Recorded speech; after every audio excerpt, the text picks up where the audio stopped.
In the quiet aftermath of an alien invasion, Mike stands at the crossroads of humanity's survival, haunted by the price of the knowledge he sought. With the world forever changed, can one man find peace?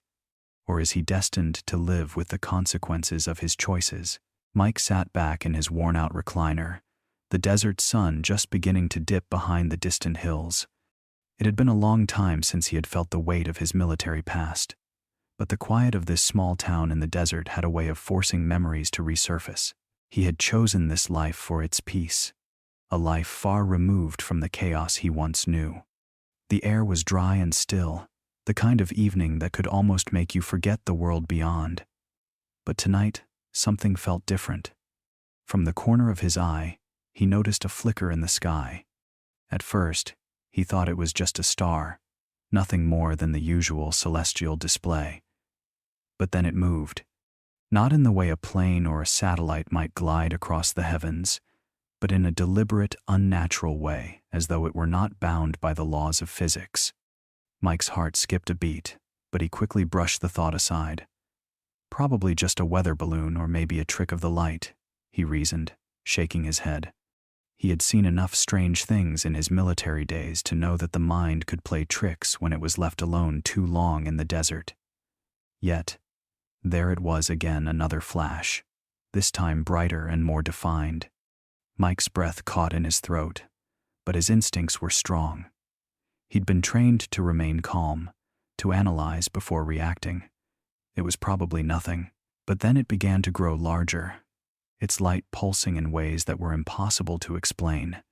For a brief moment, Mike's fingers itched to grab his old rifle, the one that had long since been hung up in the closet, but he stayed still. His experience told him not to jump to conclusions. The object seemed to hover, and the air felt different, like static electricity had gathered in the sky. The quiet of the desert was now punctuated by an unsettling hum, one that didn't belong. Mike stared at the light, watching it as it moved in an impossible pattern, up, down, left, right, defying every known principle of flight. He stood up, his boots creaking against the floor, and moved closer to the window. He wasn't sure what he was hoping to see, but the hair on the back of his neck stood up as the light hovered directly above the hills. Still, he fought the urge to panic. He was a man of reason, not superstition. It's just a fluke, he thought, just a trick of the mind. But something deep inside him whispered otherwise. The glow began to pulse in intensity, lighting up the entire landscape below, casting long shadows across the sand. Mike's mind raced, his military training telling him that this wasn't something he could just dismiss.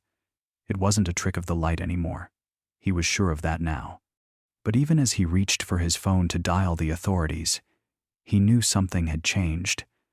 This wasn't something that could be explained away so easily. The night had just begun, and Mike's life was about to take a turn he could never have imagined. Mike sat back in his chair, the low hum of the desert evening wrapping around him like an old, familiar blanket. He could feel the weight of the past pressing in, memories he thought long buried resurfacing in vivid flashes. The strange lights in the sky from earlier hadn't left his mind, but he couldn't shake the feeling of disbelief. He had seen things before, things that didn't add up, but they had always been easy to dismiss. This was different. The sensation in the pit of his stomach told him so, but that nagging voice of skepticism refused to let him accept it, at least not yet. Growing up, Mike had been the kind of kid who needed explanations. UFOs, alien encounters, they were stories for the dreamers, the ones who looked at the stars and saw mysteries. Not him. He had always been a realist. Raised in a small town, Mike had seen his fair share of oddities, but he never gave them much thought. The night sky was full of stars, sure, but they were just stars. He had no room for the fanciful notions that filled the heads of those around him. But there was one night, long ago, when his conviction had been tested. He had been no older than 12, standing in the backyard of his childhood home, gazing up at the sky, when the lights appeared. They weren't like anything he had ever seen. Bright, swirling orbs that zipped across the sky in a series of erratic movements, far too quick for anything man-made. At first, he thought it was a trick, maybe some kind of atmospheric phenomenon, but the longer he watched, the more it seemed impossible to explain. His heart raced as the lights danced, weaving in and out of the darkened sky in patterns that didn't make sense. For a moment, just a brief, fleeting moment, he had been filled with a sense of wonder, but just as quickly, the skepticism kicked in. He turned away, shaking his head as if to dismiss the very idea. Just a mirage, he muttered to himself. Mike's father had laughed at him when he told him about it. Just a satellite or a plane, son, he said, giving Mike's shoulder a hearty clap. But Mike had been too young to understand the cynicism in his father's voice. Over the years, that encounter had faded from his mind. Life went on, as it always did, and the lights became nothing more than a strange memory. Another curiosity to add to the list of things he had no explanation for. As he stood by the window now, the lights flickering above the hills still fresh in his mind, that old skepticism lingered. It was hard to believe, hard to accept that something so extraordinary could be real. But deep down, Mike knew whatever it wasn't something he could ignore any longer. The doubt gnawed at him, but the truth of what he had seen, what he was still seeing, made it impossible to pretend. Something was out there, and Mike wasn't ready to face it, but he would have to. Mike stepped out onto the porch, the warm desert air brushing against his skin, but there was a lingering chill in his bones. The lights were back. He had seen them, felt them again, only this time, they were different. Last night, they had seemed distant, a faint glow in the far reaches of the sky. Now, they hovered above him, just over the hills, pulsating in a way that felt deliberate, almost as if they were aware of his gaze. He squinted into the darkness, his heart pounding in his chest. The object was unlike anything he had ever seen. It wasn't just a flicker of light or an odd atmospheric phenomenon. It was a solid, glowing mass, a disc-shaped craft that seemed to defy the rules of physics. It didn't make a sound.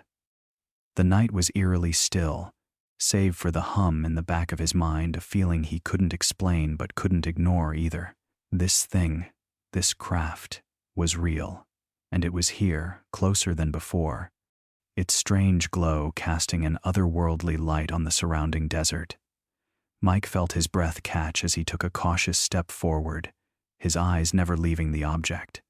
His military instincts kicked in, trained to notice the smallest of details, but what he saw now made no sense. There was no propeller, no engine sound, no sign of anything remotely human-made. The thing just hung there, suspended in the air as if gravity had no hold on it. A cold sweat began to form on the back of his neck, the skepticism still battling with the undeniable truth of what he was witnessing. For a moment, his curiosity pulled him closer, his feet carrying him instinctively toward the craft. But then the fear set in, creeping up from the pit of his stomach. What was it? Why was it here? The questions spiraled in his mind, but none of them had answers. He wanted to move, to step back into the safety of his home, but something rooted him in place. Mike swallowed hard, his throat dry. There was no denying it now. This wasn't some freak accident of nature. This was real, something that shouldn't be possible. He felt the fear crawl up his spine again, but this time, it was mixed with a strange, unshakable pull, a need to understand. He had to know what it was, what was happening, and why he was the one witnessing it. The craft shifted slightly in the air, moving just enough to send a wave of cold air rushing toward him. It was almost as if it was aware of him, watching him as much as he was watching it. He took another cautious step forward, torn between the deep-seated terror and the overwhelming urge to learn the truth. Then, as if responding to his thoughts, the lights flickered once more, and the craft slowly began to move, drifting silently toward him, drawing him into its orbit. Mike's hand trembled as he gripped the cold steel of his hunting rifle, his finger hovering over the trigger. The object was closer now, barely 100 yards away. The eerie glow cast long shadows across the desert floor, making it seem even more unnatural. His mind raced, trying to make sense of it all. Was it a trick of the light? A military test? His logical mind was grasping for any explanation other than the one that was beginning to settle in his gut. This thing, whatever it was, didn't belong here. He stared at it, eyes narrowing, the skepticism creeping back into his thoughts. This isn't real, he muttered to himself, his breath shallow. It was too much to believe. But then, in the dead silence of the night, a thought crossed his mind, unbidden and unsettling. If it wasn't real, why was it so clear? Why could he feel the heat radiating off it? The thing wasn't moving in a way that anything on Earth should move, and it wasn't behaving like a normal aircraft. His heart thudded harder in his chest. He knew he should just walk away, retreat to the house, and forget about the whole thing. But that urge to know, to prove himself right or wrong, pushed him forward. His breath hitched as he pulled the rifle up to his shoulder, the familiar weight of it grounding him in reality. He aimed carefully, keeping his eyes on the light. "This is crazy," he whispered again. But it felt more like a warning than a reassurance. With one swift motion, he pulled the trigger. The rifle kicked against his shoulder, and the loud crack of the shot split the night air, ringing out across the desert. For a moment, nothing happened. The craft didn't move, didn't even flinch. Mike blinked, his finger still on the trigger, waiting for some kind of response. Then, in an instant, the object reacted. It shot forward, so fast that it left nothing but a blur in its wake. The speed was impossible. No vehicle on Earth could accelerate like that. Not even in a dream. It didn't just move quickly. It vanished as if it had never been there at all. The light flickered and winked out, leaving nothing behind but the haunting sound of his pulse hammering in his ears. Mike stood frozen, his rifle still aimed at the empty desert sky, his breath coming in shallow gasps. A cold chill ran down his spine. What had he just done? Had he actually shot at something that wasn't real? But the fear, that raw, instinctive fear, told him otherwise. He had shot at something real, something that was now gone, and he was left with the growing certainty that he would never be the same again. Later that night, Mike couldn't shake the feeling of being watched. The silence around him felt suffocating, as if the world itself was holding its breath. His mind replayed the events from earlier, over and over, as though trying to make sense of the impossible. Had he really shot at something? Had it really disappeared in the blink of an eye? The question nagged at him, gnawing away at his calm. Then, the sound came again, the unmistakable hum. It was low at first, barely a whisper, like the buzzing of a distant hornet. But it grew louder, clearer, until it was all Mike could hear. His heart skipped a beat, the dread creeping up his spine like icy fingers. He turned slowly, hoping, praying. It was just the wind. But there it was, hovering in the distance, its eerie glow cutting through the night once again. This time, it wasn't distant, though. It was closer, much closer, too close. Mike's pulse quickened as he instinctively backed up, his feet stumbling over the uneven ground. The object, now hanging silently in the air, seemed to pulsate with a malevolent energy. It was not just glowing, it radiated something that felt wrong, like an electric charge in the air before a storm. There was an oppressive weight to it, a presence that made his breath hitch. This time, the fear was deeper, more visceral. It wasn't just the strange craft. It was something else, something Mike couldn't explain, but could feel creeping into his chest, tightening around his lungs. He raised his hand, The same hand that had fired the shot earlier, but the rifle felt heavier now. He wasn't sure if it was his trembling hands or the weight of his realization, but something in him knew. This was no mistake. The object didn't just return, it had come back for him. There was no longer any doubt. He had awakened something that was now paying attention.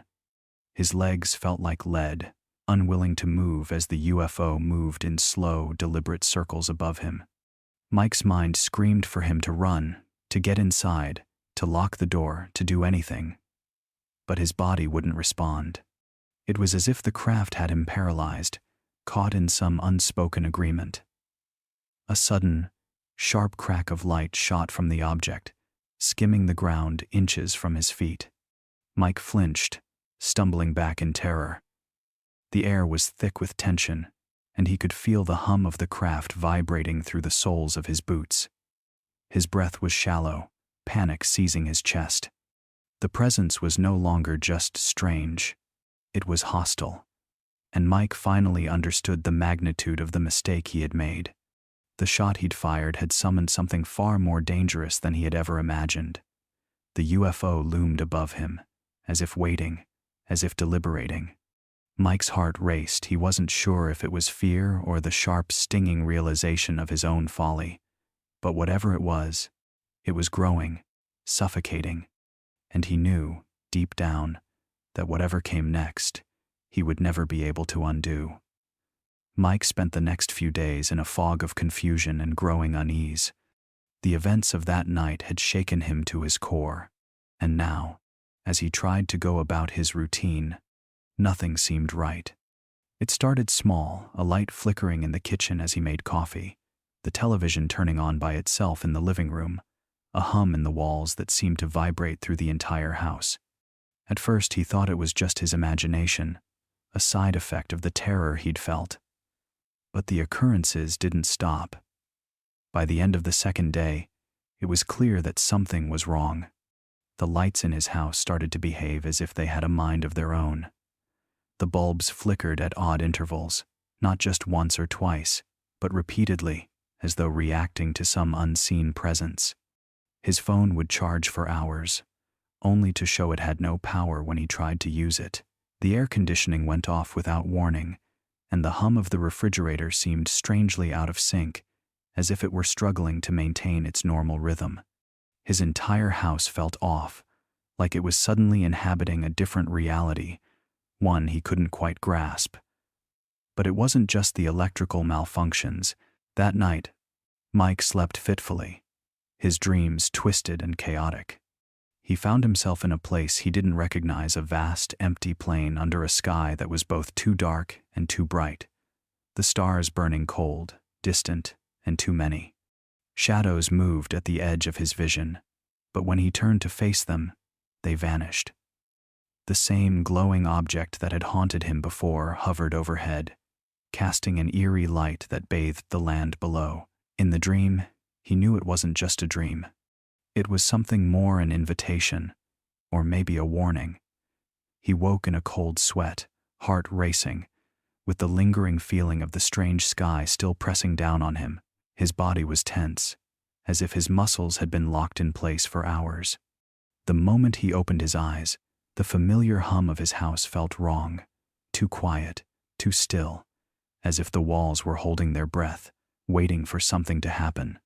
But when he checked the clock, it was already late morning, and the world outside appeared normal. Yet, Mike couldn't shake the sense that the night had shifted something in him. The air felt thinner, as though every breath he took was incomplete. The malfunctions continued, growing more frequent and bizarre.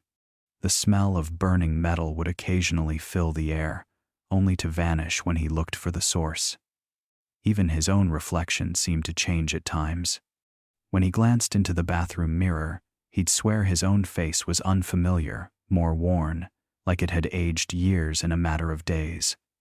The worst part, however, was the sense that he was being followed, watched, even when he was alone. His every step felt measured, like there was something invisible just beyond his reach, waiting, observing. His world was beginning to warp, and no matter how hard he tried to convince himself it was just stress, the truth lingered like a shadow. Mike had crossed a line that couldn't be uncrossed, and the more he tried to ignore it, the stronger the pull became, like he was being drawn into something far darker than he could comprehend. Mike had just finished another restless night, his mind still spinning with the strange occurrences that had plagued him. The lights flickered once more, the TV turned itself on again, and he felt the weight of an invisible presence press down on him. It had been days since the UFO had last shown itself, and yet its absence only seemed to heighten the dread that had taken root in his life. It was late morning when the knock came at his door. He wasn't expecting anyone, but when he peered through the peephole, 2 men in black suits stood on his front step. Their features were sharp, their faces unnervingly blank, like they were just actors playing a role. One had dark hair, combed neatly, his eyes sharp behind dark sunglasses despite the overcast sky. The other was taller, with a pale face that didn't seem to match the rest of his body, as if something about him was slightly out of sync with the world around him. Before Mike could even ask what they wanted, the taller one spoke. "Mr. Walker," he said in a voice that felt too controlled, too rehearsed, "we need to talk to you about your recent actions." Mike frowned, opening the door slightly. "What actions?" "I haven't done anything," he replied, his voice laced with suspicion. The man in the dark suit stepped forward, his presence filling the space. "Your shot. The one you fired at the object. It put you on the radar of certain entities. You've been marked." Mike scoffed. "Marked? Are you guys for real?" he asked, his tone sarcastic, thinking this was some sort of prank or government nonsense. The second man, the one with the dark sunglasses, spoke next, his voice flat and cold. "You don't understand. You've attracted attention. Attention from things you don't want to know about. They've noticed you. They'll be watching." Mike felt a knot tighten in his chest, but he laughed, brushing it off. "Yeah, right. You two gonna tell me to stop shooting at flying saucers now? You're wasting your time." He leaned against the doorframe, clearly unbothered by their presence. It was absurd. The men didn't flinch. They stood in place, their gaze unwavering. The taller man continued. "We've been following your case. You are now part of something much bigger. The consequences of your actions go beyond what you can comprehend." Mike shook his head, feeling a mix of confusion and irritation. "Listen, I don't have time for this.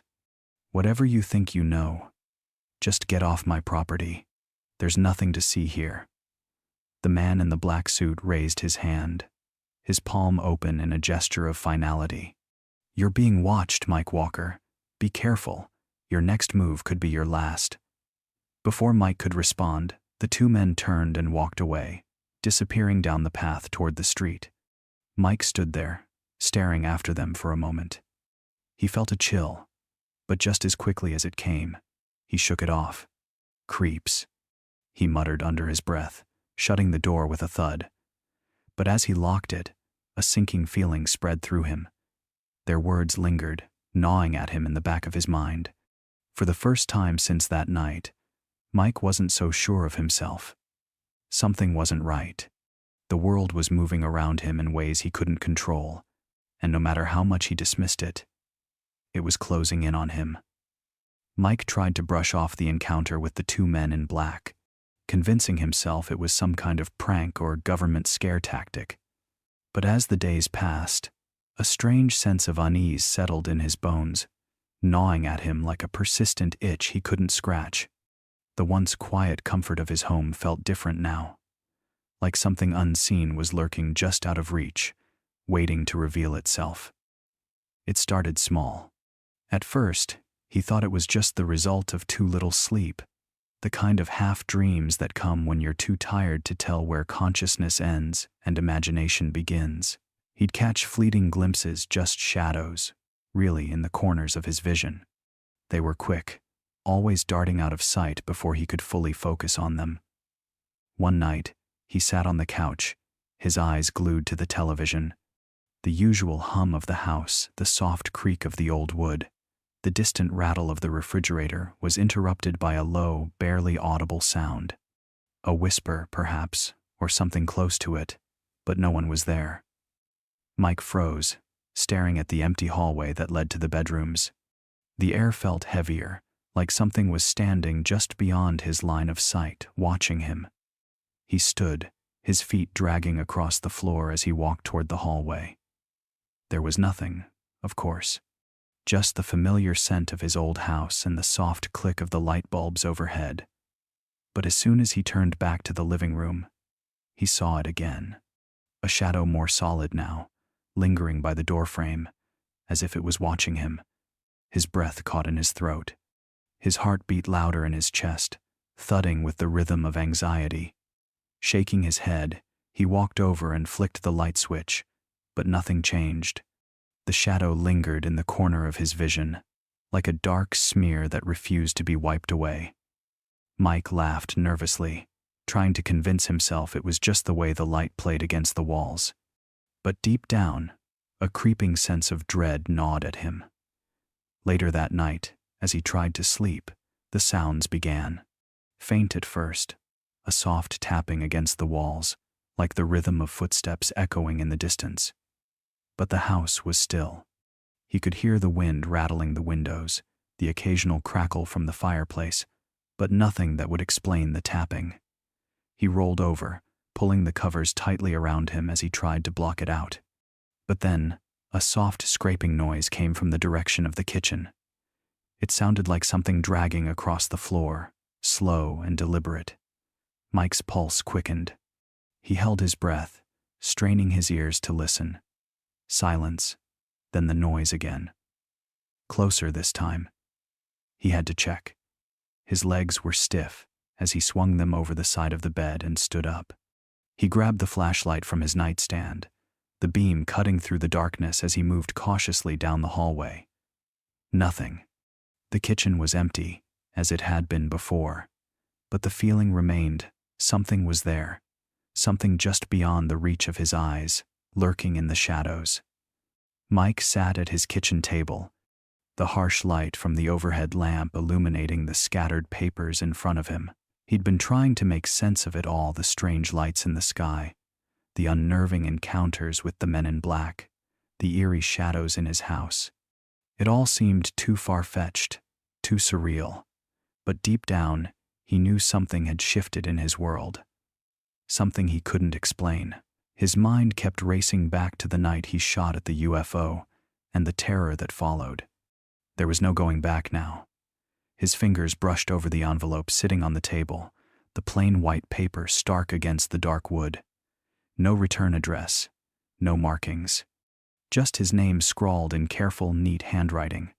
He hadn't heard the doorbell ring, and yet the letter had appeared on his doorstep earlier that morning, as if it had materialized from thin air. Mike hesitated, the envelope almost seeming to pulse in the silence of the room. He tore it open, pulling out a single piece of paper. The message was simple, and the words, though few, carried a weight that made his stomach turn. "Stop what you're doing. You've been warned." Mike's hands trembled slightly as he read it again. The words didn't make sense, but somehow they cut deeper than anything else he'd experienced in the past few days. The letter had a coldness to it, a finality that sent a chill crawling down his spine. He scanned the room quickly, as if expecting someone or something to emerge from the shadows. A wave of dread swept over him. It wasn't just a threat. It was a warning. Whoever had sent this knew what he'd been investigating, knew what he'd done, and they weren't going to let him continue. The realization hit him like a punch to the gut. He hadn't just been dealing with a series of bizarre events. He had opened a door that shouldn't have been opened. He had triggered something that was now watching him, tracking his every move. His thoughts turned to the men in black. Were they behind this? Were they part of some larger, more dangerous organization? Or was there something else, something far beyond human reach, on the other side of this. Mike had no answers, only the suffocating certainty that his life was no longer his own. Whatever had been set in motion, he couldn't stop it now. He folded the letter carefully and stuffed it back into the envelope, his thoughts spinning wildly. The weight of what he'd done pressed down on him like a heavy fog. The terror he had felt when he shot at the UFO was nothing compared to the cold, heart-stopping fear that gripped him now. He had stepped too far, gone too deep, and now there would be consequences. He glanced out the window, half expecting to see those shadowy figures watching him from the darkness. But the world outside was still, and that stillness felt more unsettling than any noise could. The terror was just beginning, and Mike knew, without a doubt, that he wasn't the only one who knew it. The night was thick with tension, the air heavy and still, as though the world itself held its breath. Mike stood on his porch, staring into the darkness, his eyes darting nervously across the empty yard. The same feeling, the same unease had been creeping up on him ever since that last warning, that chilling message that had been slipped under his door. He couldn't shake the thought that something was watching him, waiting for him to slip up, to make a mistake. And now, it seemed, that something was closing in. A sudden flicker in the sky caught his eye, a faint glow at first, too far to be sure, but as his heart rate quickened, it grew brighter, larger, unmistakable. His breath caught in his chest as the familiar shape of the UFO materialized out of the night, its glowing lights hovering silently above his property, casting an eerie, unnatural glow across the yard. It was the same craft, the same pulsing, luminous object. But this time, it was closer. Much closer. Mike's body stiffened. He had never imagined this moment would come again, let alone with such certainty. The fear that gripped him now was different from before. This wasn't just an inexplicable sighting. No. This time, the object above him wasn't merely a figment of his imagination. It was real, and it was here for him.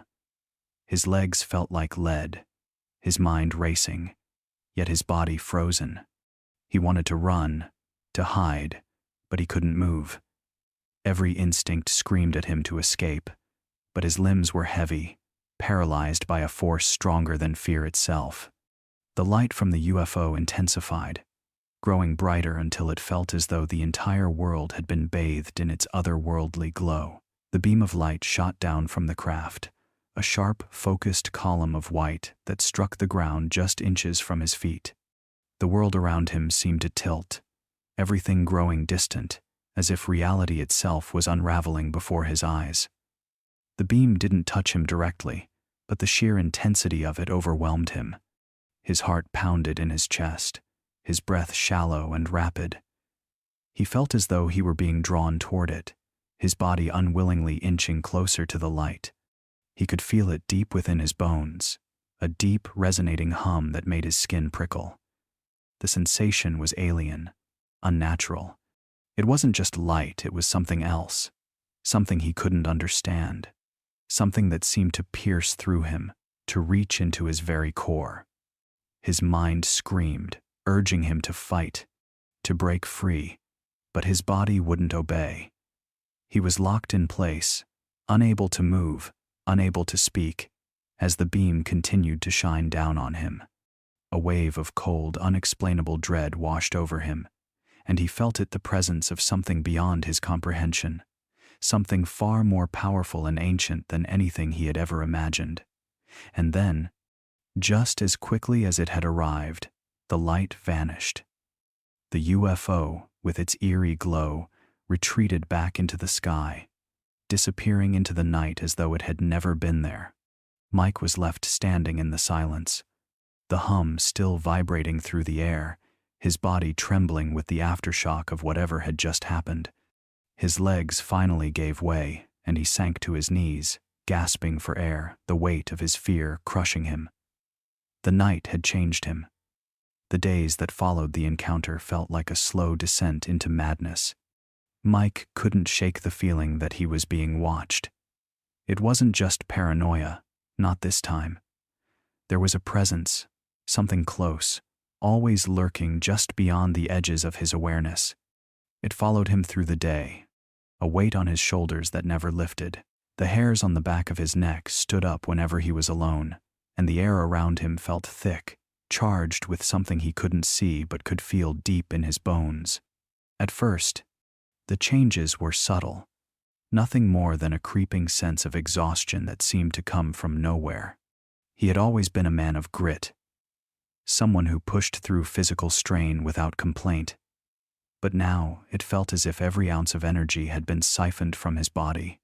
His steps were heavy, his movements slow, and no amount of rest seemed to ease the fatigue. Then came the physical changes, the ones he couldn't ignore. Mike first noticed it one morning as he stood in front of the bathroom mirror. His reflection was unsettling. His hair, usually thick and dark, was thinning in patches, the strands falling out in clumps every time he ran a hand through it. He stared at his own face, watching in disbelief as more strands collected in the sink. It was as if his body were rejecting itself. Panic rose in his chest, but he forced himself to breathe. It couldn't be connected to that night, could it? That ridiculous shot he had taken, was it somehow linked to all this? His skin, once tanned from years spent working outside, was growing pale, almost translucent. His complexion had lost its warmth, and the veins on his arms and neck were more visible, as though his body had become too thin, too fragile. He traced his fingertips over his skin, feeling the coldness beneath. It wasn't the chill of an autumn evening, but something deeper, something unnatural. His bones felt like they were growing brittle, and a sharp pain would occasionally shoot through his limbs, as though his very structure was changing, warping. He had stopped looking at himself in the mirror after that. It was too much to bear. The more he saw, the more he felt as if he were fading away, becoming something less than human. But it didn't stop there. The dreams had come back, more vivid, more intense than before. He saw himself standing in a barren field, a figure approaching him from the distance, a shadow with no clear form. It spoke without words, but he understood its message. You've crossed a line. There's no turning back.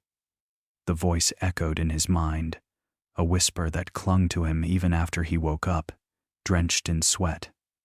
Mike had always believed in the strength of the mind, the will to control his fate. But now, as his body betrayed him and the world around him twisted into something unfamiliar, he could no longer deny the truth. The shot he had fired at the UFO, the reckless action, had set something in motion. He was being changed, altered, and he didn't know how much longer he could hold on to the man he once was. Mike's heart raced as he walked into the dimly lit cafe, the familiar scent of brewing coffee filling the air. He scanned the room for his old friend, Dr. Adam Pierce. Adam had been a close companion from their military days, someone Mike had always trusted.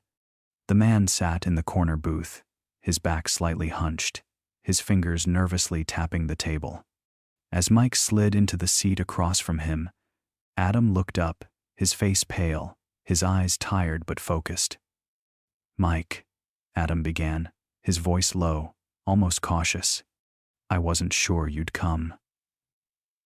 Mike met his gaze, the tension between them palpable. The changes in his body, the unease, the feeling of being watched, it all had led him here, to this moment. He'd known Adam had ties to scientific research, but never in a million years had he imagined it would lead to this.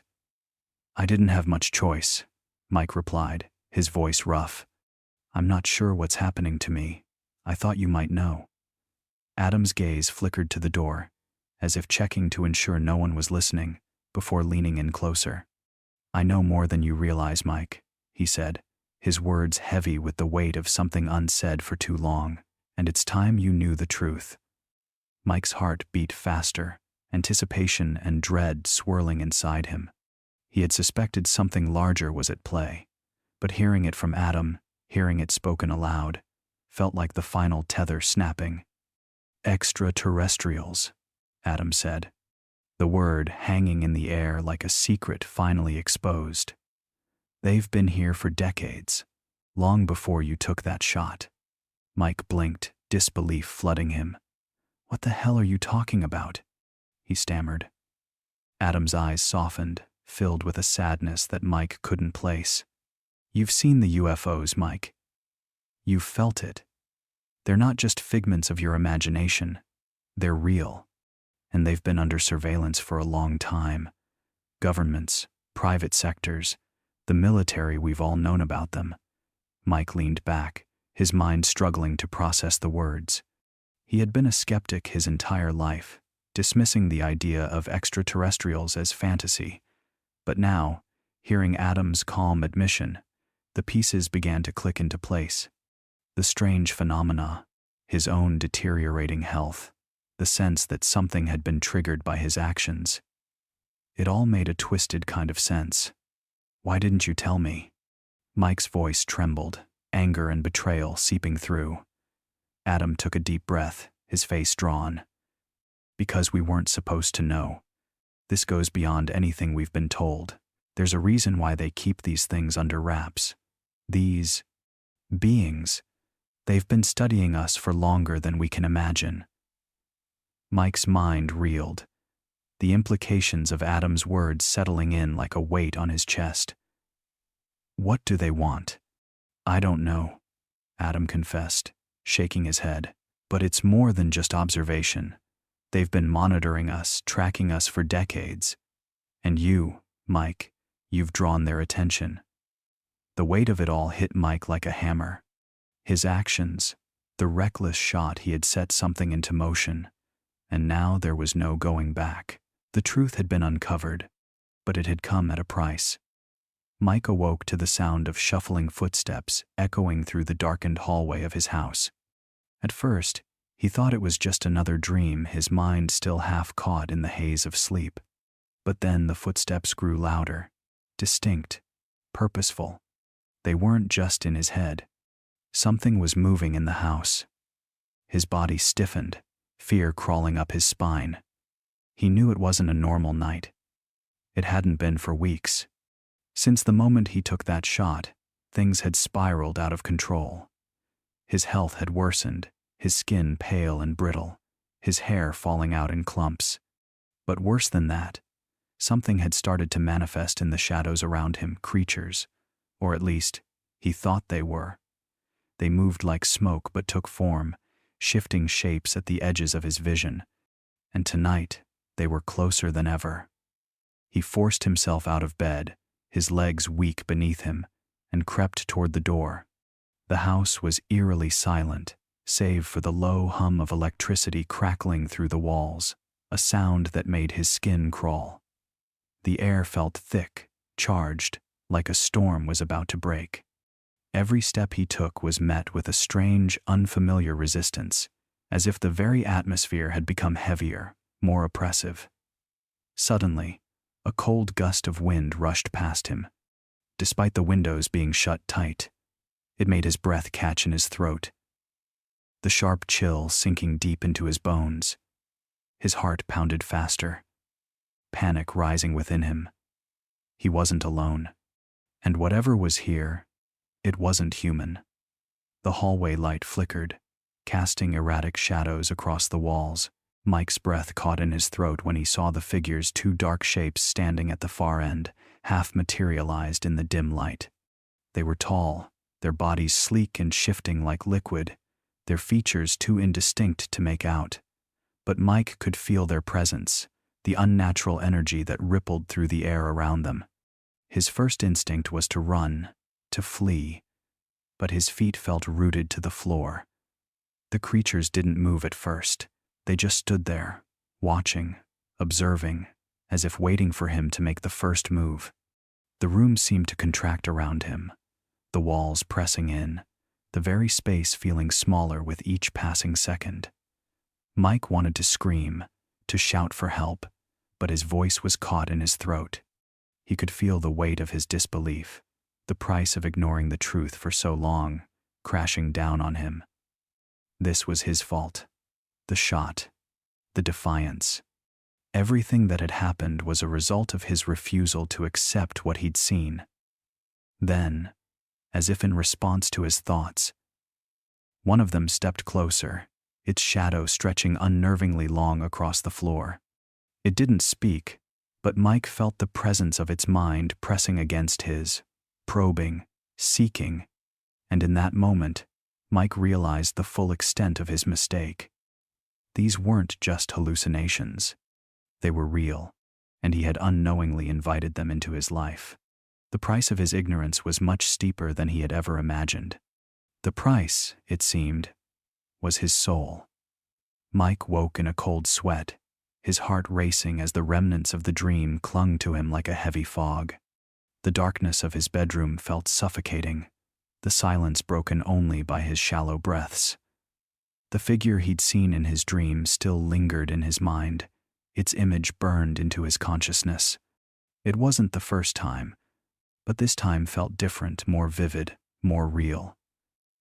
He had been standing in an empty, barren landscape, the moon stretching out endlessly before him, its surface cracked and desolate. The sky was a deep, unrelenting black, dotted with stars that twinkled faintly, as though watching him. In the distance, he saw the figure. Tall and cloaked in shadow, it stood unmoving, its face hidden, but there was an undeniable presence, an aura that was both unsettling and strangely familiar. As he stepped closer, the figure turned toward him, its voice a soft whisper that seemed to come from everywhere and nowhere all at once. "You are part of something much larger, Mike," the figure said, its words echoing in his mind long after they had been spoken. Mike tried to speak, but his mouth felt dry, his throat constricted. "Who are you?" he managed to choke out. The figure took a step forward, and Mike felt an inexplicable chill run down his spine. "I am not of this world," it said. "I am from the moon, a place you've only ever glimpsed but never understood. You've been part of a test, an experiment, and now the time has come for you to see the truth." Mike's legs felt weak beneath him. The dream had always felt disconnected from reality, but now, as the figure spoke, it felt like something more, something deeper. He wanted to run, to wake up, but the pull of the dream kept him rooted in place. "A test?" he whispered. "What do you mean?" The figure's voice softened, but there was an edge to it, something ominous. "You have been observed. Your actions, your disbelief were part of the plan. You were chosen, Mike. Chosen to challenge the limits of human comprehension, to push boundaries that should never be crossed. And now, you must face the consequences." A wave of dread washed over Mike, his mind racing with questions, with doubts. But the figure remained silent. Its words hung heavy in the air, and he could feel the weight of something far greater than himself pressing down on him. "What happens now?" he asked, his voice barely a whisper. The figure took another step forward, its shadow stretching out like a dark embrace. "Now, you will learn the true nature of your existence. You will witness what lies beyond the veil of human understanding, and you will understand why you were chosen." Mike's vision blurred, and just as he thought he might collapse under the weight of it all, the figure spoke once more, its voice now a soft hum, like the hum of something ancient and powerful. "Remember, Mike, the moon watches, and it always has." And then the dream faded, leaving him in the quiet darkness of his bedroom, the weight of the figure's words still echoing in his mind. Mike sat alone in his living room, the weight of the past weeks pressing down on him like an invisible force. The strange occurrences had only escalated, the figures in the shadows, the unexplained noises, the visions that haunted his every waking moment. His body felt as though it was no longer his own, a shell, a vessel slowly being consumed from the inside out.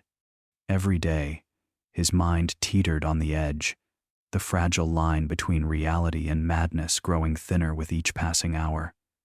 And then, as if summoned by his desperation, It happened. The air in the room seemed to shift, thickening with an unseen presence. Mike's breath caught in his throat as he stood up, his eyes scanning the dimly lit corners of the room.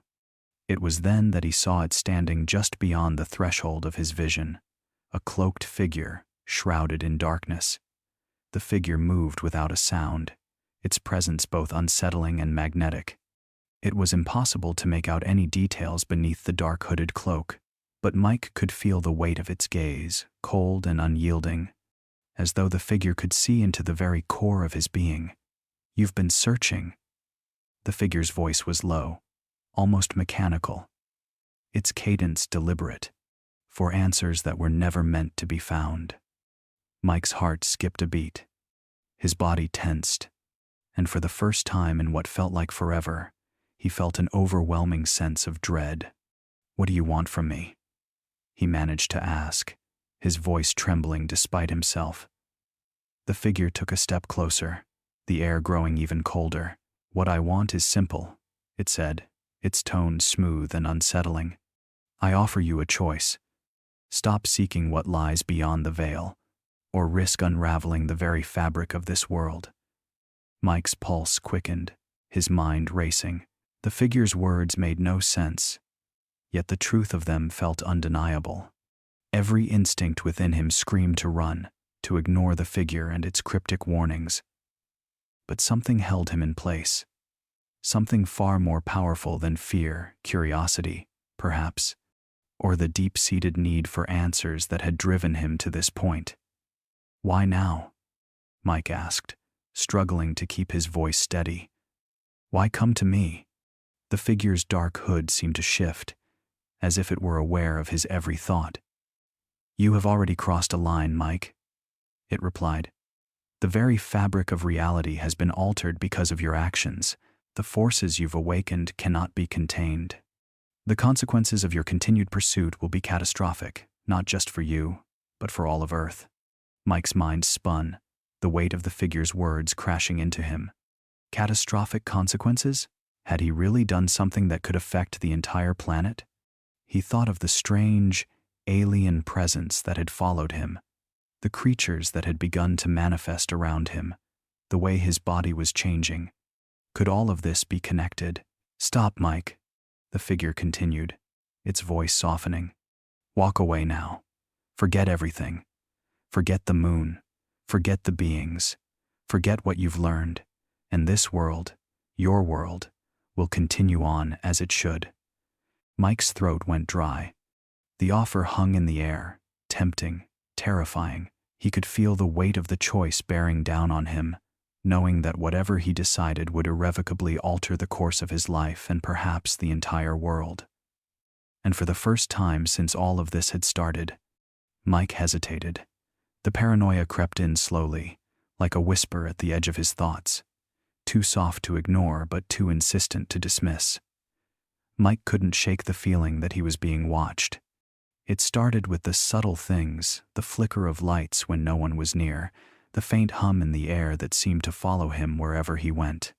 He found himself glancing over his shoulder more often, catching shadows in the corners of his eyes, always feeling like something or someone was just out of his line of sight. It wasn't just in his house anymore. It was everywhere. When he walked down the street, when he went to the store, when he sat alone in his car, he couldn't escape the sensation that eyes were on him. The world had become a stage, and Mike was the unwilling performer, trapped in a play he didn't understand. And then the sky. The sky had become his worst enemy.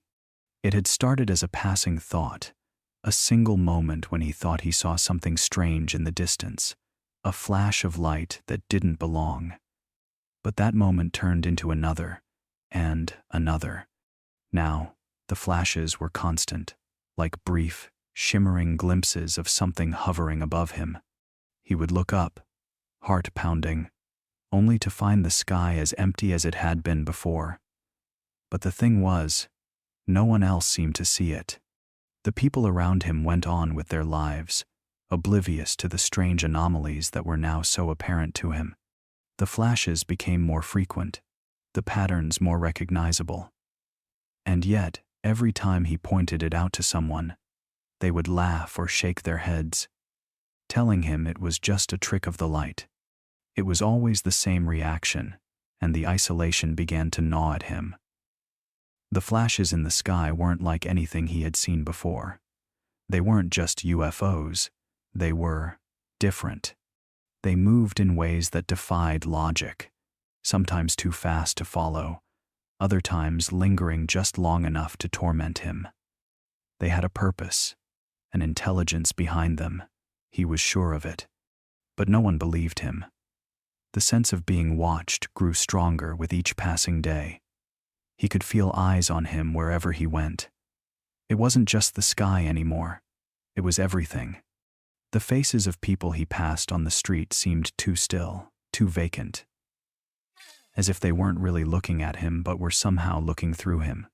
The world had become a distorted version of itself, and Mike was the only one aware of it. He could feel himself spiraling, unable to trust his own mind, yet unable to escape the feeling that something was closing in on him. Every noise, every movement felt like a signal, a sign, but of what? There was no one to turn to, no one who would understand. And deep down, Mike feared that the truth, whatever it was coming for him, and it was only a matter of time before it found him. It was an email that arrived late one night, buried among the usual spam and junk mail. But this one, the subject line, stark and direct, "You're not alone," caught Mike's attention immediately. He hesitated, the weight of his own paranoia already pressing down on him, but something compelled him to open it. The message was short, no pleasantries, no filler, just words that felt like a warning. "I know what you're going through. I've been there. They've been watching you. I can help." The email came from someone named Sarah, a name Mike didn't recognize. There was no mention of how she found him, no explanation of how she knew what he had experienced. But there was a sense of urgency in her words, a tone that struck a chord deep within him. Against his better judgment, he replied. He needed answers. He needed to know if someone else had felt the same terror, the same confusion. Within hours, his phone rang. A voice, soft and low, almost whispering. "Mike?" His heart jumped into his throat. "Who is this?" "It's Sarah. I emailed you," she said, her voice trembling just enough for him to hear the fear beneath it. "I know what you've seen. I know what's been happening. I've been there. Her voice faltered for a moment before continuing. "I've been taken." The words hit Mike harder than any shock or explosion. "Taken?" He leaned against the wall, dizzy. "Taken by who?" She sighed, a sound that was both tired and pained. "By them.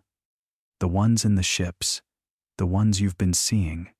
I don't know how or why, but they're not just watching you. They're involved, and I think you're part of something bigger now." Her voice dropped to a near whisper. "I've seen them, Mike. I've been inside their ships." Mike could barely comprehend what she was saying, his mind racing. "What do you mean? How do you know all this?" "I was abducted years ago," Sarah continued, the words now tumbling out with an urgency he could feel. "I tried to forget, tried to move on, but I couldn't. I couldn't because of what they showed me. The experiments, the technology, the truth." She paused, almost as if gathering her strength. "They don't just observe us. They're planning something. Something that involves people like you and me." Mike's breath caught. He didn't know what to believe, but there was something about her voice, raw, sincere, that made him want to listen. "I've been researching them ever since, Mike. The same beings that visited me have been behind the UFO sightings, the disappearances, the weird flashes in the sky. They've been manipulating things for decades, maybe even longer. And I think I know why they're after you." "Why me?" Mike's voice cracked with disbelief. "Because you made a mistake," she said, her tone now tinged with sadness. "You took a shot at them. You're marked now, Mike. And if you don't want this to end in disaster, you need to understand what they're really after. We need to talk. You can't do this alone. The following days were a blur, filled with fragments of Sarah's warnings and the haunting truth she revealed. Mike's mind was no longer his own, consumed by the realization that he was a part of something far larger than his own narrow world. He couldn't shake the sensation that the universe was closing in on him, tightening its grip. But as Sarah's voice echoed in his mind, he found himself drawn into a web of secrecy, a hidden world he never could have imagined. She told him about the network. It was an underground group, scattered across the globe, made up of UFO witnesses and abductees who, like him, had seen things they could never unsee. They had been tracking the sightings, the disappearances, the unexplained phenomena for decades. They had pieced together the fragments, each person offering their own experience, their own puzzle piece. But the picture that was emerging was not one of hope. It was one of fear, of manipulation, and of a hidden agenda that was still unfolding. Mike had no idea how deep this network ran. Sarah, however, was insistent. They've been operating in the shadows for so long, Mike. But there are others. You're not alone in this. These people, they know more than we do. We have to connect the dots, or everything you've experienced will be for nothing. His skepticism was still there, gnawing at him, but it was slowly being replaced by something else, a desperate need for answers. So he agreed. He met Sarah in person for the first time, a woman whose haunted eyes reflected the same fear he had felt ever since he took that shot at the UFO. She led him to a dimly lit room in a back alley of a forgotten town, where a few others had gathered. They were strangers, yet their faces carried the same stories: grief, confusion, and terror. One man, a tall figure with graying hair and an intense gaze, spoke first.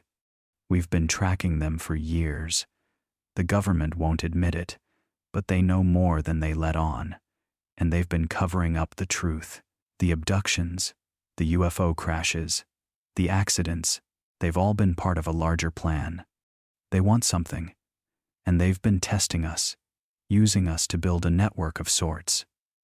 Mike listened intently as the man spoke, the words making his skin crawl. What are they after? He asked, his voice barely a whisper. The man paused, looking around the room before answering, as though the walls themselves were listening. Knowledge, he said flatly. Knowledge about us, about our biology, our minds. They're studying us. And some of us, we've been chosen to help them, or maybe even become part of their experiments. Sarah added, her voice quivering. We've all been marked, Mike. They don't just observe us, they want to control us. And we're only just beginning to understand the full scope of their intentions. But together, we might have a chance to stop them. The weight of their words hung in the air, suffocating Mike's chest. His world was no longer just his own. It was part of something far darker, a game being played by forces far beyond human understanding. And now, as a member of this underground network, he had no choice but to fight back. Mike's heart raced as he found himself once again in an unfamiliar place, the walls around him cold and sterile. The air was thick with an unnerving silence, broken only by the faint hum of machinery. The same sensation of being watched crept over him, but this time it wasn't just paranoia. He could feel it. There were eyes that didn't belong to any human. He was seated in a chair, his arms and legs bound by restraints that seemed far too tight, far too secure. His mind was still reeling from the meeting with the underground network, the chilling revelations they had shared. But none of that mattered now. This was different. This felt more real, and far more dangerous. The door slid open without a sound, and in walked the figures. He couldn't see their faces, but their presence was unmistakable. He could feel their eyes, and he knew they were staring directly at him, sizing him up. The room seemed to shrink, and Mike's throat tightened as the air became thicker. One of them spoke first, their voice a low, mechanical tone that carried an unnatural echo. "You've been a problem, Mike. Your actions have caught the attention of forces far beyond your understanding." He swallowed hard, trying to find his voice. "I don't know what you want from me. I'm just trying to understand." A sharp gesture cut him off, and a cold wave of discomfort washed over him, his vision blurred, his thoughts slipping like sand through his fingers. "No more questions," the voice said, and Mike felt his body freeze. Suddenly, memories that weren't his own started to surface, fragments of moments, faces, events he couldn't explain. Images flashed in front of him like a broken film reel. He saw himself in a darkened room, his hands trembling as he reached for something he didn't recognize. There were people, no, beings standing around him, whispering in a language that didn't exist, pressing thoughts into his mind that didn't belong. A sharp pain shot through his skull, and Mike gasped, his body jerking violently in the restraints. The figures remained silent, their presence suffocating. As the pain subsided, another memory surfaced this time. He was standing in a field, staring up at the sky, and there it was again, the UFO, glowing brightly, hovering just above him. But something was different. This time, he wasn't just observing. He was inside it.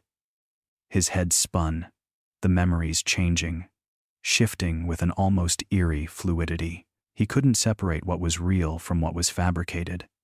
They were playing with his mind, twisting his memories, forcing him to question his own sanity. "You've seen too much," the voice said again, more menacing now. "You're a liability, but we'll give you the answers. You'll remember the truth, or we'll make sure you never forget the price." Mike's breath quickened, the walls around him closing in as his vision swirled with fragments of alien encounters and distorted memories. The truth was slipping further out of his grasp, and the terrifying thought gnawed at him he had no control. They were in his mind now, rewriting it however they saw fit. "I'll make you remember," the voice whispered, and Mike's world shattered. Mike woke up to a world that felt off-kilter, as if the ground beneath him had shifted ever so slightly overnight. The air was heavy with an anticipation he couldn't shake, the familiar hum of his house now feeling alien and foreign. He had learned too much things no one should know. And yet, as the sun began to sink low in the sky, the weight of the unknown grew even heavier, pressing against his chest. It was then that he saw it. The same eerie glow he had become all too familiar with hovered in the distance, silently pulsing in the twilight. The UFO was back, but this time, it wasn't the disorienting flashing lights or the sudden, terrifying stillness that caught his attention. This time, it felt different, more purposeful. He stood frozen on his porch, a mixture of dread and fascination curling in his gut. Was this the final confrontation? The culmination of everything he had unknowingly set into motion? Before he could even move, a beam of light shot down from the craft, enveloping him in a blinding aura.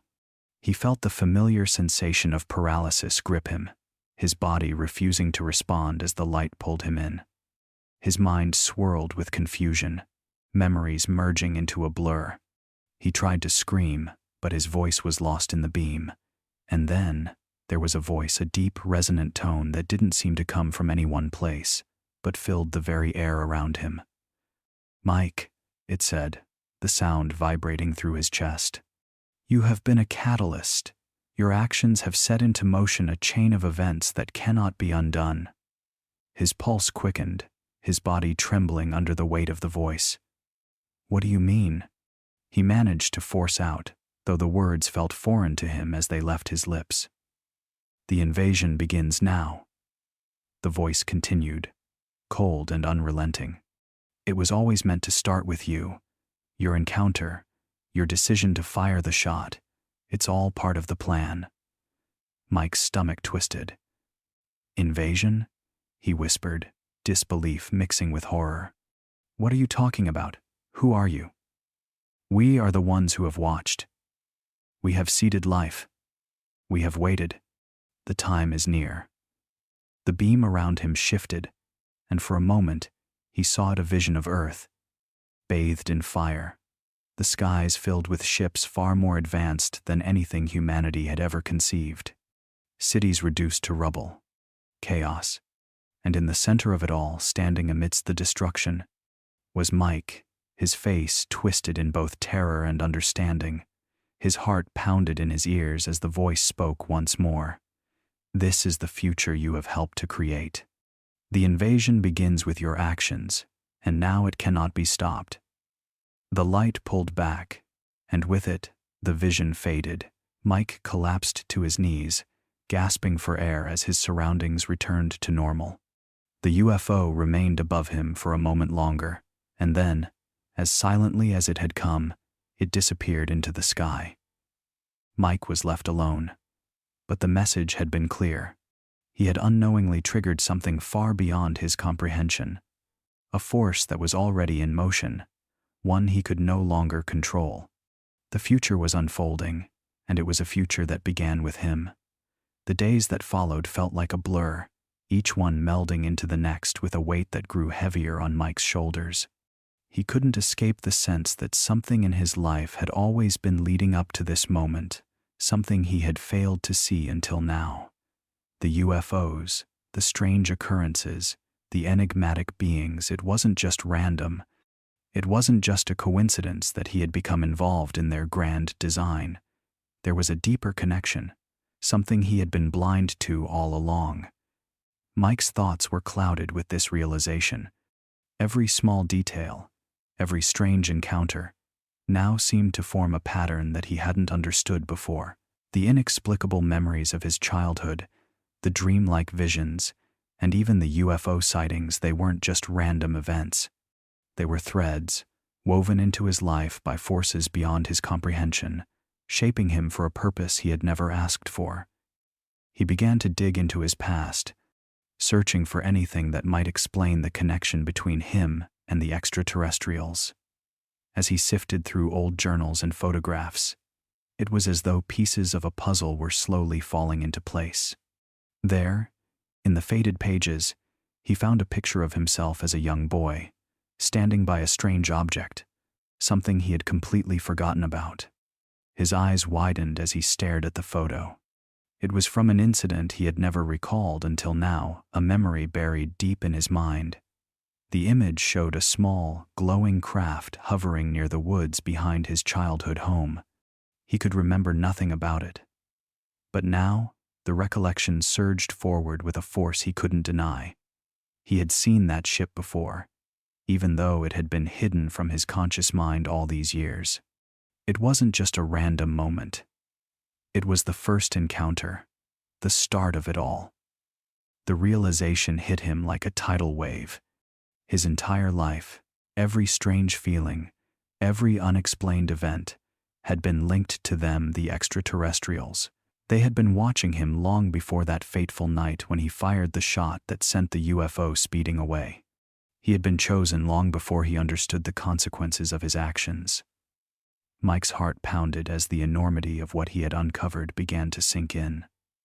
The UFOs had not just come to him by accident.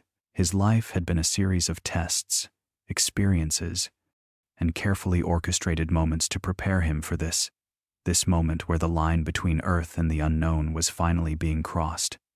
He wasn't just a witness to their plans. He was part of them, part of their scheme, whether he wanted to be or not. As the days stretched on, he felt the pull of something greater, something inevitable. The web of fate that had woven him into the fabric of their intergalactic scheme had tightened, and there was no escaping it now. The future that he had seen, the destruction, the invasion, wasn't just something he had triggered. It was something he had always been destined to be part of. Mike could feel the change in his body, creeping under his skin like a shadow that grew darker with every passing day. The once familiar weight of his own muscles now felt foreign, as though they were not his own but something else. something not entirely human. His hair had thinned and turned a pale, unnatural shade, and his skin had lost its warmth, turning a sickly hue that mirrored the fear in his heart. Each morning, he woke to new, unsettling signs of the alien intervention. It wasn't just physical. There was a gnawing guilt that ate at him from the inside. The shot. The decision he had made so rashly, thinking it was just a moment of confusion, was now etched into his very being. The consequences of that one act, the first and only time he had ever taken aim at something he couldn't understand, had unfolded into a nightmare that no one could have warned him about. The guilt never stopped. It was always there, lurking just beneath the surface, whispering that he had triggered something far beyond his control. Every night, Mike would lie awake in the darkness of his room, the weight of the alien presence pressing down on him. He could hear their voices in his mind, distant but undeniable. They weren't just watching him anymore. They were inside of him. Their influence spread throughout his thoughts, twisted his dreams, and clouded his ability to think clearly. He couldn't remember when the line had blurred between his own thoughts and theirs. Had he ever truly been free? His body no longer felt like it belonged to him. He couldn't escape the sensation that it was changing in ways that defied explanation. His joints ached with a deep, unnatural pain. His vision became blurry at times, and his own mind, seemed to betray him with memories he hadn't asked for. Images of alien landscapes, and cryptic messages in a language he could never understand. And yet, somehow, he understood them. His hands shook as he reached for the mirror, his reflection barely recognizable, the face staring back at him a hollow, distant version of himself. It wasn't just his body that was dying. It was his soul, his very sense of who he was. He had been consumed by something larger than he could comprehend, something ancient and relentless that had slowly taken root in his life, in his mind. The alien intervention wasn't a distant concept anymore. It was his reality. He had become the very thing he once mocked, the man who shot at the unknown and set off a chain of events that would forever bind him to their will. Mike could feel the pull of their presence deep within him. No matter how much he wanted to resist, there was no escaping it. The realization came to him one bleak morning as he stared at his reflection, knowing that he might never escape the alien influence, that the man who shot at the UFO would never be free again. His fall wasn't just physical, it was spiritual. He was no longer just Mike, the skeptic, the man who had dared to defy what he didn't understand. He was something else entirely, and there was no turning back now. Mike sat hunched over his old, flickering laptop, the hum of the machine blending with the distant whir of machinery in his home. His hands were trembling as he inputted the final sequence of code, a transmission that had been intercepted days earlier, decoded in fragments. It wasn't just random noise. There was something beneath the surface, something far more deliberate. The words that came through the static were chilling. The first line was a command, a statement in a language so complex and yet somehow familiar to Mike. His eyes widened as the meaning began to sink in, and he reread the transmission. The aliens, the ones who had haunted his dreams, manipulated his body, and changed his life forever, had been watching humanity for centuries. It wasn't just about the shot. It was never just about that. They had been here long before Mike's encounter, observing, measuring, studying. The message revealed something deeper, something unsettling. Earth was not the first planet to be under scrutiny. Mike had heard of the great galactic federations, the kind of tales that seemed too fantastic to be true. But now, as the decoded transmission continued to pour in, it became clear. Humanity was being watched, monitored for a reason.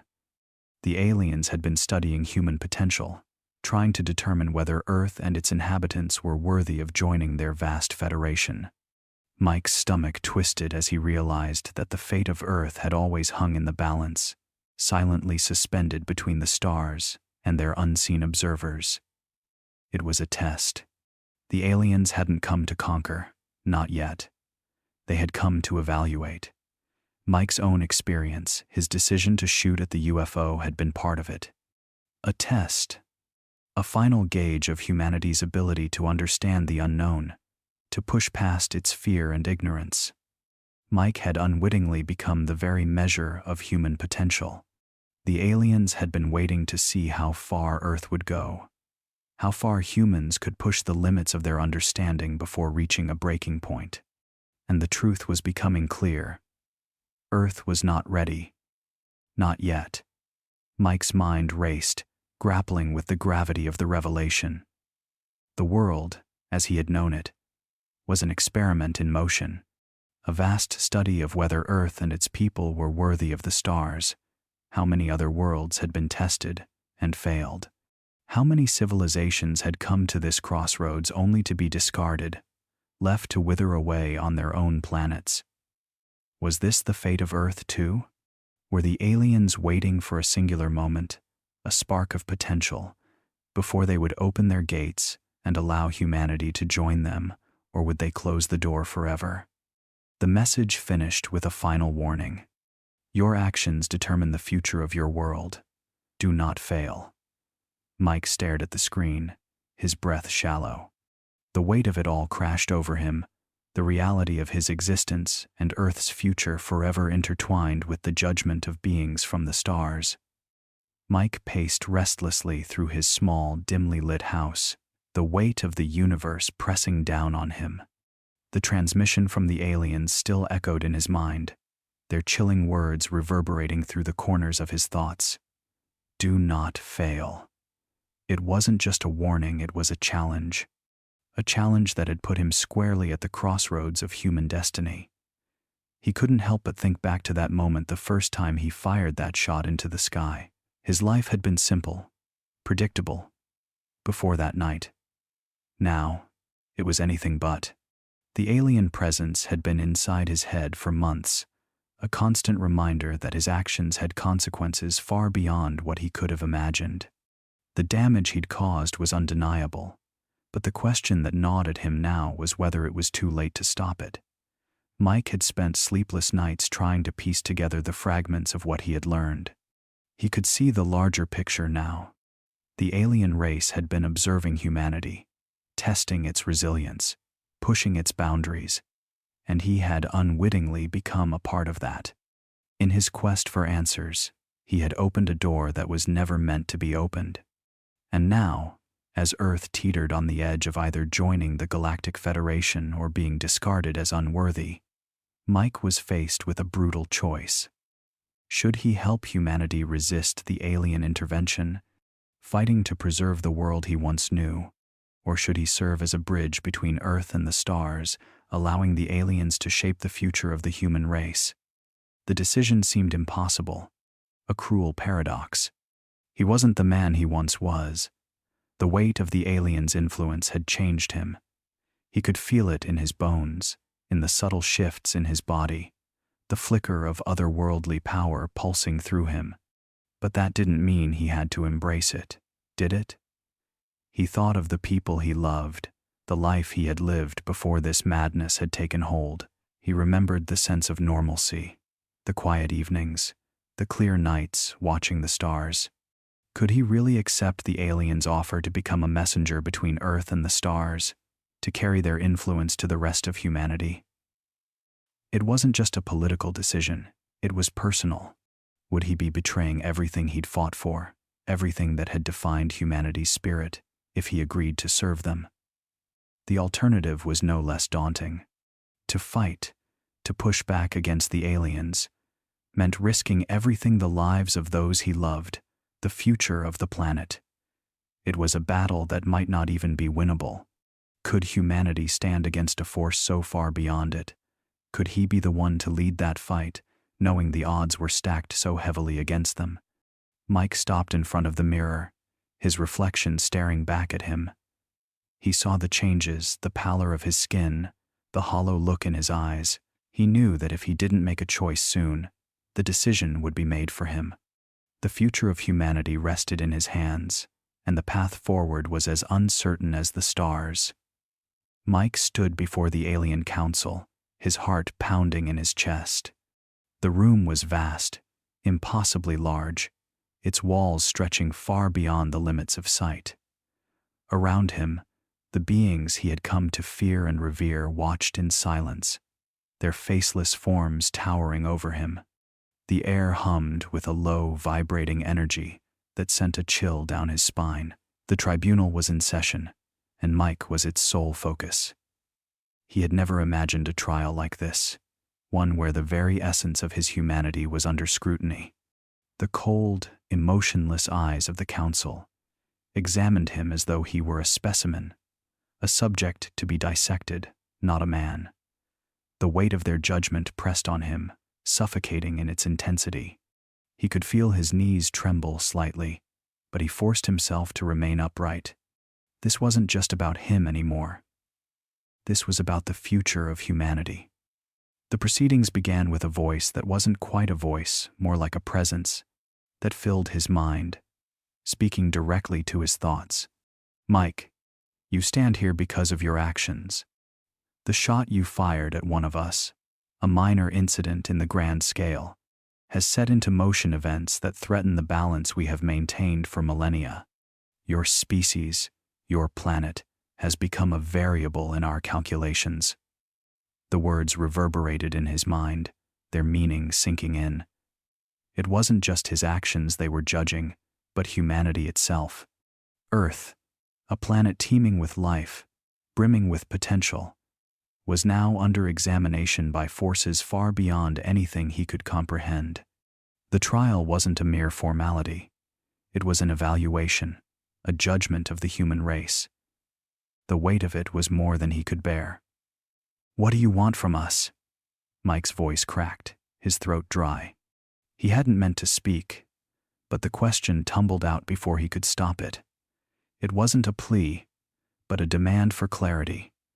His actions, his choices, had led him here. But why? Why did the aliens care about humanity's fate? Why had they chosen him to stand trial? A ripple of energy surged through the room, and the voice of the council responded, calm and detached. "You have been a catalyst, Mike. A pivotal point in our assessment of your species. The shot you fired, the subsequent events, have revealed a truth that we could not have foreseen. Your species is at a crossroads, one that could lead to either integration into the cosmic order or destruction. You, a single individual, have become the fulcrum on which the fate of your entire planet now rests." The words hit him like a physical blow.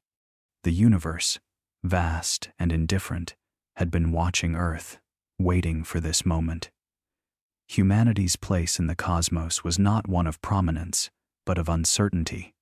Mike had inadvertently thrust the planet into the spotlight, and now he was forced to face the consequences.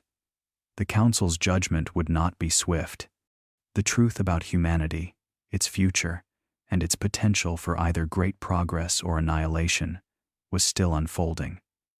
But one thing was clear. Earth was not just another planet in the universe. It was a test, a trial that had only just begun. And Mike, in his ignorance, had become its unlikely defendant. Mike's mind was a battleground, torn between two irreconcilable forces. The weight of the decision that lay before him, whether to cooperate with the aliens or stand with humanity, was too much to bear. Each day, it became harder to ignore the shifting tides within him. The idea of siding with these beings, whose motivations were as mysterious as their technology, gnawed at him. They promised humanity integration into a greater cosmic order, but at what cost? What would Earth become if it were bound to an alien federation? And yet, there was another part of him that felt the pull, a strange sense of awe and a desire to understand these creatures on a deeper level, to grasp the immense power they wielded and the vast knowledge they possessed. It was a temptation that could not be ignored, one that made his chest tighten and his breath quicken. He had already seen the signs of change within himself. His physical deterioration, his growing estrangement from the people he once knew.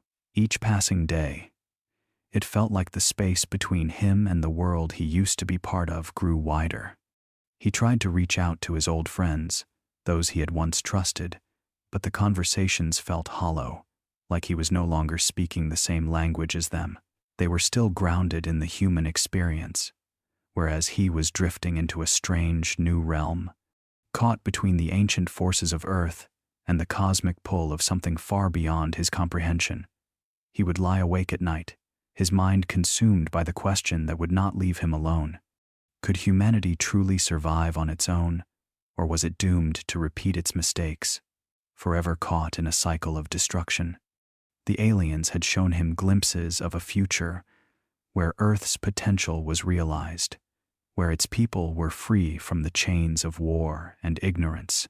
They had promised enlightenment, growth, and protection from the universe's darker forces.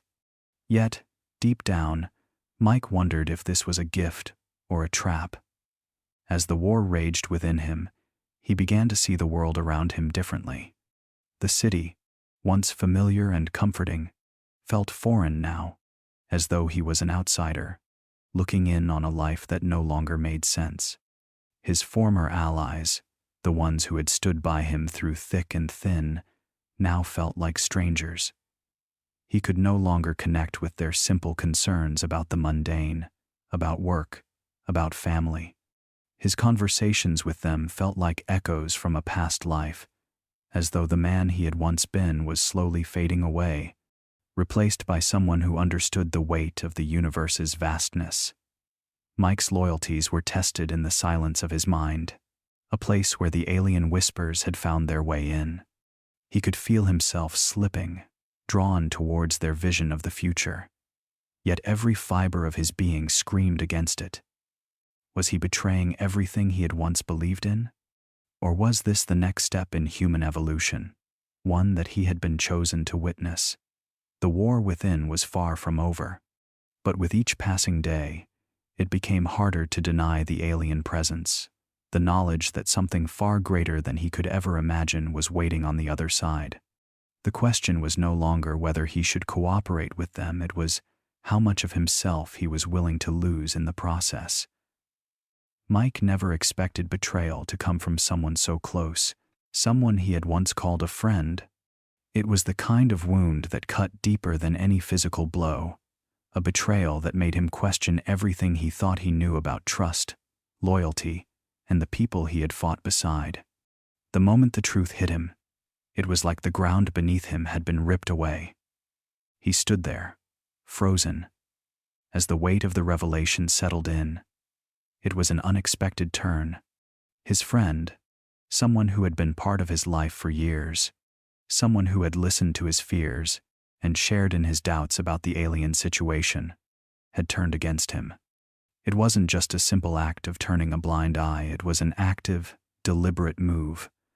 The person he had trusted had aligned with forces he had fought so hard to resist, offering the very secrets Mike had kept hidden. In one swift moment, his faith in the people he had once called allies shattered. The shock of it felt like a punch to the gut. Mike's mind spiraled, searching for answers that seemed to elude him with every passing thought. He had spent so much time trying to understand the aliens' intentions, so much time weighing his own desires and fears, but this betrayal threw everything into chaos. If someone he had trusted could be so easily swayed, what did that mean for his own motives? Was he just as easily manipulated by these extraterrestrial forces? Had he, too, become a pawn in a game far bigger than himself? Or worse, had he been a willing participant, blinded by promises of power and the vision of a future he hadn't fully understood? The betrayal left him questioning the very core of his existence, his beliefs, and his allegiances.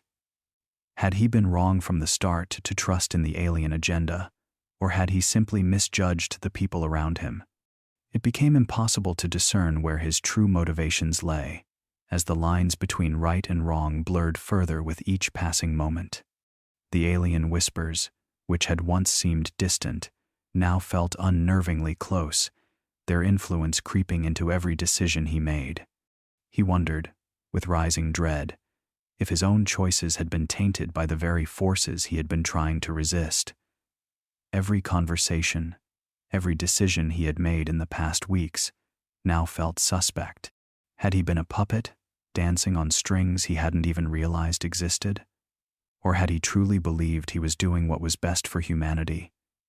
Even as his own humanity was slipping away, one compromise at a time. As he stood there, torn between his old self and the pull of a future that promised everything he had ever wanted, Mike couldn't help but wonder if this betrayal was the final test. Was it a warning? A sign that he was headed down a path that he could never come back from? The answers eluded him. But the one thing he knew for certain was that everything had changed. The future he had been chasing now seemed out of reach, and the man he had been was no longer someone he recognized. The pressure was suffocating, like a heavy weight pressing down on Mike's chest. The alien invasion was no longer just a distant threat. It was imminent, and it felt as though the world was closing in around him. Every day that passed brought the forces of the unknown closer to Earth, and every moment of hesitation felt like a step toward inevitable destruction. Mike's thoughts raced, each one more frantic than the last. The path ahead was unclear, and his options seemed impossibly limited. There was a part of him that wanted to run, to escape and find somewhere safe where he could hide from the storm that was coming. He could disappear into the wilderness, live off the grid, leave behind the war that was about to unfold. It was a tempting thought, the promise of freedom from everything he had fought for, everything he had come to regret. In the quiet of isolation, perhaps he could find peace, escape the suffocating grip of alien intervention, and live out his days without looking over his shoulder. But he knew it wouldn't be that simple. No place would be safe. Even if he ran, they would find him those who had been watching him all along. They had already left their mark on him, and no amount of running could erase that. The truth was inescapable. The alien forces weren't just coming for Earth, they were coming for him, too. Mike had been a part of something far greater than he had ever realized, a part of an intricate web that spanned galaxies. His involvement had been more than just an accident. He had been marked, chosen, entangled in a conflict that was far beyond anything he could have imagined. The choice to escape was tempting, but deep down, Mike knew it was an illusion. Running wasn't going to solve anything. It wouldn't bring him peace. It would only prolong the inevitable. He could feel it in his bones, the tension in the air, the growing sense of urgency that surrounded him. The moment was now, and if he was ever going to confront the truth, he had to face it head on. Mike had spent so long grappling with his own doubts, his own fears, but now, standing at the precipice of a new era, he realized that he could no longer avoid the consequences of his actions. The aliens would come, whether he was ready or not. The question wasn't whether he could escape. The question was whether he had the courage to stand up and fight. With a deep breath, Mike made his choice. He would no longer be a pawn in a game he didn't understand. He would face the truth, whatever it was, and take responsibility for the role he had played. It was a choice that carried with it the weight of 1,000 lives, the future of Earth hanging in the balance. But Mike was done running.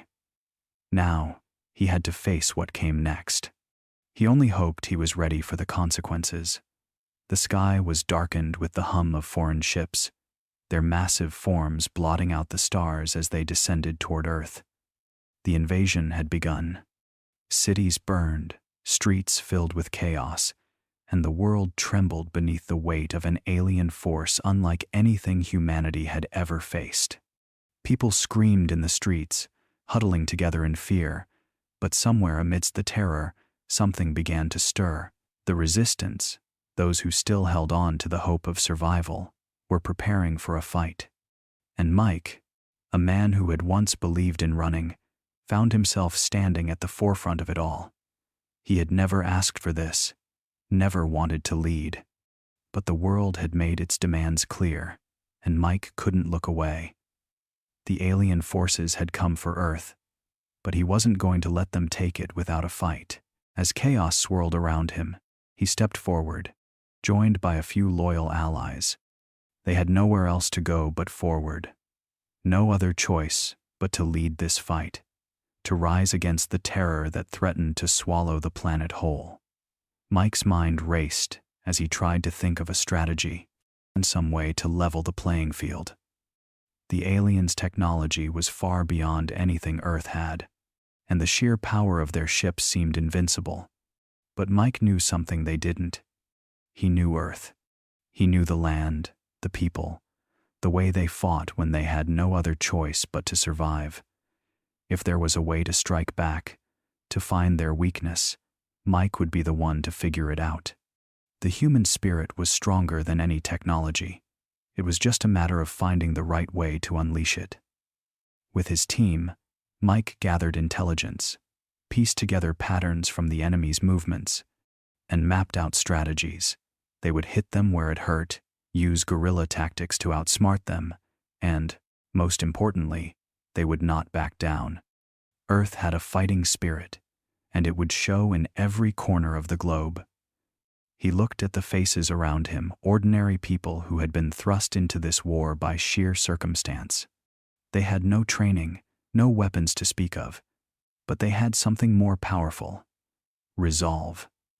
As the first wave of alien forces landed, humanity fought back with everything they had. Makeshift weapons, scrap metal, and sheer willpower became their tools. It was a mess, a bloody mess, but it was all they had. And for the first time since the invasion began, Mike felt a spark of hope. It wasn't over. Not yet. The aliens had underestimated humanity's will to survive. They thought they could crush them easily, but they hadn't counted on the resilience that coursed through every living being on Earth. Mike took a deep breath and looked around at the chaos. It was a war, one for Earth's very existence, but it was a war he was ready to fight.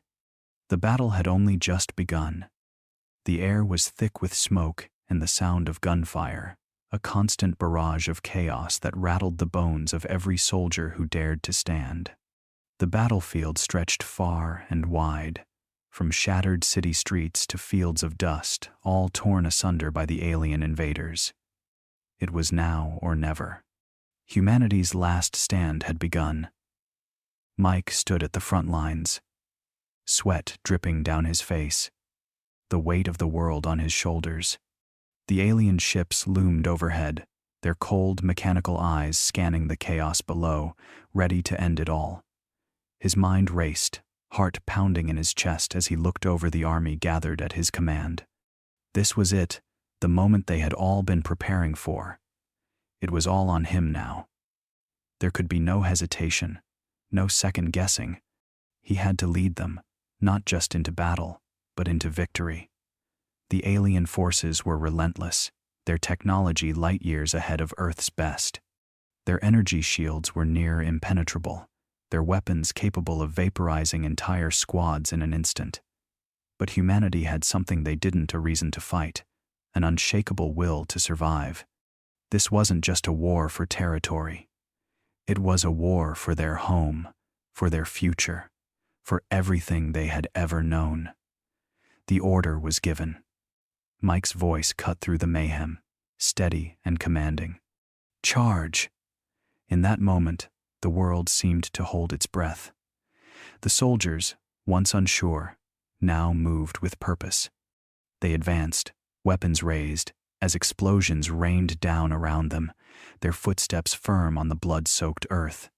The resistance pushed forward, every step a defiant roar against their alien oppressors. Mike's eyes locked onto the enemy. He didn't flinch as their fire rained down on them. There was no turning back now. It wasn't just his life at stake anymore, it was the life of every person on Earth, and Mike wasn't going to let the aliens have it without a fight. He surged ahead, adrenaline flooding his system, urging him to move faster, to strike harder. A massive alien craft hovered just ahead, its enormous form blocking the sky.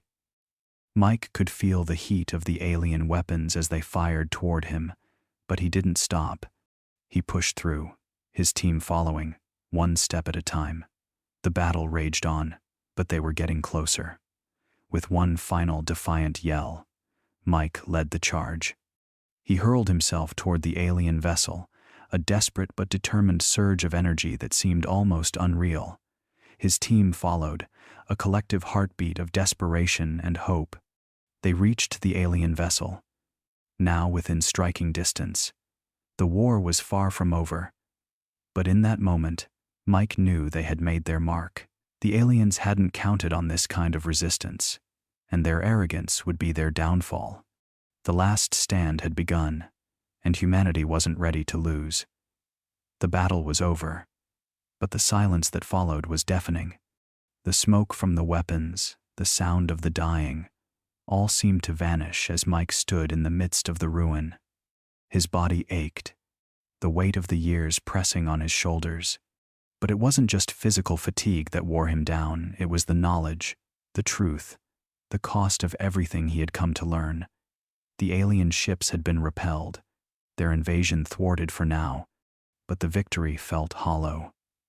The sky, once so bright with the promise of humanity's future, now seemed endless and empty, as though the very stars themselves had watched in judgment. There was no triumph in this moment, no real sense of relief. The price had been far too high. Mike's thoughts drifted back to the days before it all began, before the UFOs, before the first shot, when he was still a man of skepticism, when the idea of extraterrestrial life seemed like fantasy. Now, standing among the remnants of a shattered world, he realized just how foolish that ignorance had been. How much had been sacrificed for his quest to uncover the truth. How much humanity had lost, and how much they still stood to lose. He had crossed a line, one that should never have been crossed. In his search for answers, for knowledge, he had invited chaos into their lives. The aliens hadn't just come to invade. They had come because of him, because of the actions he had taken, the shot he had fired. They had been watching, and now, humanity would be forever entangled in their web, their actions irreversible. Mike looked around at the people who had followed him into this fight. They were survivors, yes, but they were scarred. The faces of his comrades were hardened, worn from the battle, each person carrying a burden that no one could see.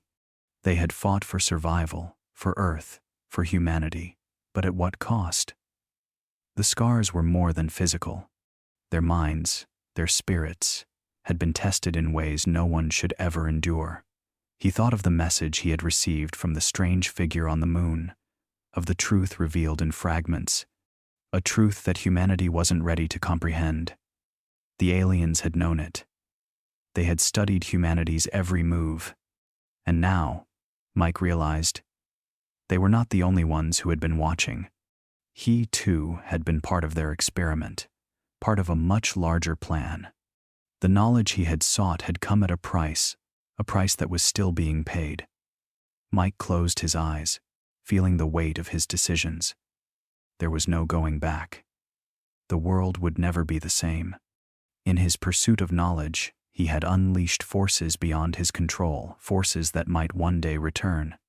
The battle may have been won, but the war of knowledge, of consequences, had only just begun. The sun was setting, casting long shadows over the remnants of the battlefield. Mike stood alone at the edge of the once bustling city, now reduced to rubble. The air was thick with dust, and the silence was almost unbearable. It was a silence that stretched deep into the soul, a silence that echoed the unspoken words of a world forever changed. He had fought, led, and lost so much along the way. The weight of his actions hung heavily on him, the burden of knowledge and the consequences of seeking it. He had always believed that uncovering the truth would set him free, but now he understood. Some truths were too vast, too dangerous to fully grasp. And now, there was no way to undo what had been set in motion. He had said goodbye to his former self long ago, the man who once dismissed the idea of extraterrestrial life as fantasy. That Mike had been naive, clinging to the comfort of a world he thought he understood. But the Mike standing now, at the edge of all that had come to pass, was someone entirely different. He had seen things, too many things that would never leave him. His body had changed, but it was his soul that bore the deepest scars. There were moments now, quiet ones, when he could feel the weight of the aliens' presence, the memories of their voices in his mind. Their influence was still there, subtle and pervasive, like a shadow that would never quite fade. The world around him had been irrevocably altered. The battle had been won, yes, but humanity's place in the universe had shifted. The veil had been torn, and Earth could never go back to the way it was.